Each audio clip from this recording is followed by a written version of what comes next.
ನಾವೆಲ್ಲ ಬೇಕ್ರಿಗೆ ಹೋದಾಗ cream biscuit ಕೊಡು ಅಂತ ಕೇಳ್ತೀವಿ. ಆದರೆ ಅವ್ರು ಕೊಟ್ಟಿದ್ದು ಯಾವ ಬಿಸ್ಕೆಟ್ ಅಂತ ಹೇಳ್ಬಿಟ್ಟು ನಾವು ಒಮ್ಮೆ ಆ ಪ್ಯಾಕೆಟ್ನ ತೆಗೆದು ನೋಡಂಗಿಲ್ಲ. ಅವ್ರು ಆ್ಯಕ್ಚುಲಿ ಕ್ರೀಮ್ ಬಿಸ್ಕೆಟ್ ಕೊಟ್ಟಂಗಿಲ್ಲ, most of the time cream ಅಂತ ಬರ್ದಿರ್ತಾರೆ ಹಾಳಿ ಮ್ಯಾಗ. ಯಾರಾದ್ರೂ ಅಬ್ಸರ್ವ್ ಮಾಡಿರಿ, ಈ ಕ್ರೀಮಿಗೂ ಈ ಕ್ರೆಮಿಗೂ ಭಾಳ ವ್ಯತ್ಯಾಸ ಐತಿ. ಈ ಕ್ರೆಮ್ ಅನ್ನೋದು ಹೆಂಗೆ ತಯಾರಾಗಿರ್ತೈತೆ ಅಂತ ಹೈಡ್ರೋಜನೇಟೆಡ್ ಆಯಿಲಿಂದ ಮತ್ತು ಹೆಚ್ಚಿಗೆ ಸಕ್ಕರೆ ಒಳಗೊಂಡಿರ್ತೈತಿ. ಹಾಗಲ್ದ ಆರ್ಟಿಫಿಷಿಯಲ್ ಕಲರ್ಗಳನ್ನ ಯೂಸ್ ಮಾಡಿರ್ತಾರೆ. ಈ ಕ್ರೆಮ್ಮನ್ನು ಅವಾಗವಾಗ ತಿಂದರೆ ಏನಾಗಂಗಿಲ್ಲ, ಆದರೆ ಇದನ್ನು ದಿನ ತಿನ್ನಾಕತ್ತಿದ್ದು ಅಂದ್ರೆ ದೇಹದ ಮ್ಯಾಗ ಭಾಳ ಪರಿಣಾಮ ಬೀರ್ತೈತಿ. ಇದರಿಂದ ಒಬೆಸಿಟಿ ಜಾಸ್ತಿ ಆಗ್ತೈತಿ, ಅಂದ್ರೆ ದೇಹದ ತೂಕ ಹೆಚ್ಚಿಗೆ ಆಗ್ತೈತಿ. ಚಿಕ್ಕ ಮಕ್ಕಳ ಆರೋಗ್ಯ ಮ್ಯಾಗ ಅಂತರೂ ಕೇಳಕ್ಕೆ ಹೋಗ್ಬಾರ್ದು, ಅಷ್ಟು ಹಾನಿಕಾರಕ ಐತಿದು. ಮತ್ತು ಇದ್ರಾಗ ನ್ಯೂಟ್ರಿಷನ್ ಅಂಕರು ಕೇಳಕ್ಕೆ ಹೋಗ್ಬೇಡ್ರಿ, ಏನೂ ಇರಂಗೇ ಇಲ್ಲ, ಶೂನ್ಯ ಇರ್ತೈತಿ.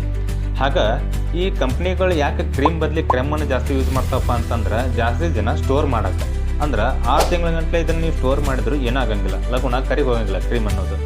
ಇನ್ಮೇಲೆ ನೀವು ಕ್ರೀಮ್ ಬಿಸ್ಕೆಟನ್ನು ಆಯ್ಕೆ ಮಾಡಬೇಕಾದ್ರೆ ಸ್ವಲ್ಪ ಜಾಗ್ರತೆ ವಹಿಸಿ ಆ ಪ್ಯಾಕೆಟ್ ಮ್ಯಾಗ ಏನು ಬರ್ದಾರ ಅನ್ನೋದು ಲಕ್ಷ ಕೊಟ್ಟ ಓದ್ರಿ. ಇಂಥ ಇನ್ನಷ್ಟು ಉಪಯುಕ್ತ ಮಾಹಿತಿಗಾಗಿ ನಮ್ಮ ಪೇಜನ್ನು ಫಾಲೋ ಮಾಡೋದು ಮರೆಯಕ್ಕೆ ಹೋಗಬೇಡಿ. ಮತ್ತೆ ಮುಂದಿನ ವಿಡಿಯೋದಲ್ಲಿ ಸಿಗೋಣ. ಧನ್ಯವಾದ.